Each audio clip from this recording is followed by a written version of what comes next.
In addition to John, sorry, I just noticed that I jumped the gun here. Go ahead and move it up. I had already introduced all you guys. It's the presidential reality show. But when it became an Oprah production, it became slick. You don't have a president. You have an actor. They say that politics is show business for ugly people. You got it. What am I going to tell the president when I tell him his teleprompter is broken? What will he do then? It's Obama's role to front for the international banking syndicate and to take all the heat for their unpopular agenda. It's his job to convince the American people that the buck actually stops at the White House.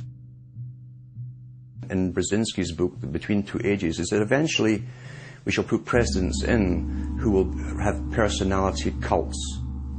We shall create massive personality cults for these people through the same techniques as Hollywood has used. Obama is that man today. The globalists, who know that Obama is going to promote their plan, want to make him such a superhero that nobody will question what he's doing. They'll be so preoccupied with who he is, or where he is, or what he's saying, or what he's wearing, or something like that. The idea of making him into a celebrity is very valuable because that way people are less inclined to ask, what is he doing? So that's very useful to these people. Similar plans of social control have been continuously carried out by operatives of the Ford Foundation, who Obama has worked for over the last 30 years. Many of the strategies used to control populations were originally developed by Edward Bernays, who coined the phrase public relations. Bernays said that if you manufacture an authoritative figure who repeats the same messages over and over, that this will appeal to the masses' subconscious desires. Yes, we can. The unwashed masses will helplessly follow the leader and go along with any message they spout. Yes, we can. Yes, we can. We shall overcome. Yes, we can. We will respond with that timeless creed that sums up the spirit of a people. Yes, we can. Thank you. Today, these exact techniques are being used with devastating effect against the general population. Obama is the latest version of 21st century mass mind control. The psych warfare engineers are counting on Obama to finish the plan they began decades ago. Beyond their plans to devastate the economy for global consolidation, a new international framework of draconian law is being constructed to establish a system of neo-feudalistic serfdom. Remember, it was Bill Clinton who gave us NAFTA. And it was Al Gore, the hero of the environmental movement, who was the hatchet man for the Clinton administration to cram NAFTA down the throats of a reluctant Congress. Now, this is a good deal for our country, Larry, and let me explain why. Al Gore, who carried the ball for NAFTA and GATT, is now one of the top standard bearers for the elite's agenda. I didn't interrupt you. Okay, now, guys. Then maybe it just... Is this... NAFTA. Why? Huge numbers of manufacturing jobs left Canada, came into the United States because of a 15% wage differential. We pay our workers less in Canada. Now, when you've got a 7-to-1 wage differential between the United States and Mexico, you will hear the giant sucking sound. No, there's a political lesson, there's a business lesson. Sorry. He serves as the front man for the carbon tax cap and trade scheme, which will not only increase taxes on every American, but will also transfer our national sovereignty and rights to a tyrannical world government, all in the name of saving the earth.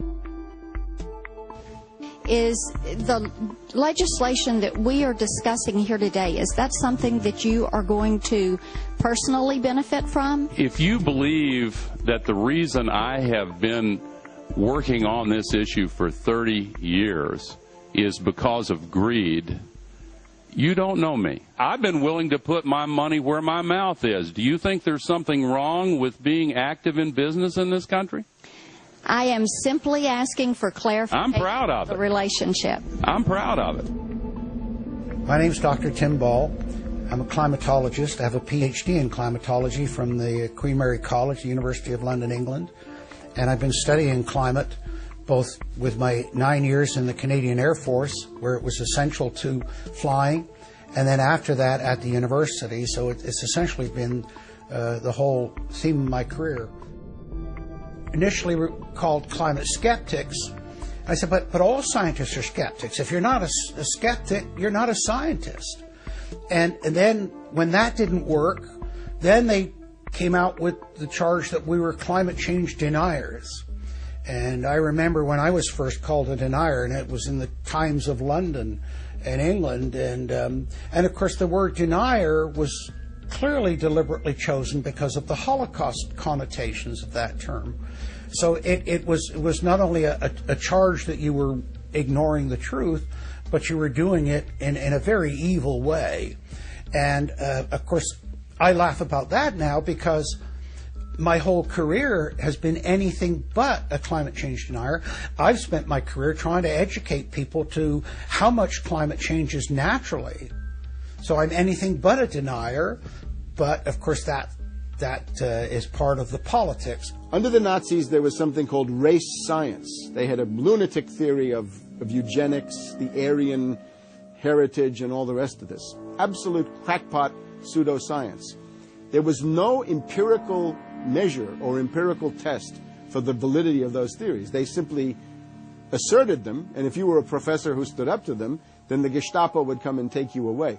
We are perilously close to such a situation right now. Any academic, any other figure standing up to say the global warming theory of Al Gore is a piece of crackpot nonsense is in danger. You'd be fired from a government job, and in many universities, your job would be in danger. And of course, it's also part of what's called ad hominem, that if you can't defeat the person's argument rationally, you start attacking the person.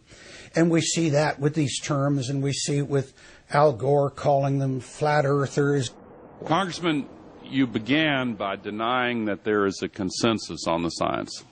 There is a consensus on the science. Well, you must have been listening to our testimony that we've had for the last few days with dozens of experts that have come in who have given completely different views. Well, I would encourage you to go back and look at the testimony this committee's heard. There are people who still believe that the moon landing was staged on a movie lot in Arizona. And neither of us are one of those, and I know you like giving those cute anecdotes. This is not a cutesy issue. We're talking about something that can export millions of jobs out of our economy, out of our country. Richard Lindzen, an MIT professor of atmospheric physics, said it many years ago when he said the consensus was reached before the research had even begun. And then scientists like myself that stood up and said, hold on a minute, I got problems with it. Oh, paid by the oil companies, don't trust that guy. What the international scientific community is saying is correct. There is no legitimate basis for denying it. Now, you hear the consensus argument. Well, the majority of scientists. What they're always talking about is, and originally the IPCC was about 3,600 scientists. It's now down to 2,500. That's the people they're talking about. But when you look at it, most of them are bureaucrats. They're not scientists at all. And very, very few of them are actual climate experts. Now, the consequences of that, and whether that's because of man-made CO2, I think are debatable. If CO2 is not causing the climate change, what is? What are the major driving factors? And so they're essentially the ones that are left out by the Intergovernmental Panel on Climate Change. It's unbelievable to me that they can come out and ignore the sun. I mean, everybody knows the sun goes in, it gets cool. You notice that, right? You have an eclipse, the temperature drops, and the birds start to get excited and so on. And when you look at the seasonal changes with the sun, how you can suggest that the sun is not a factor is really quite remarkable.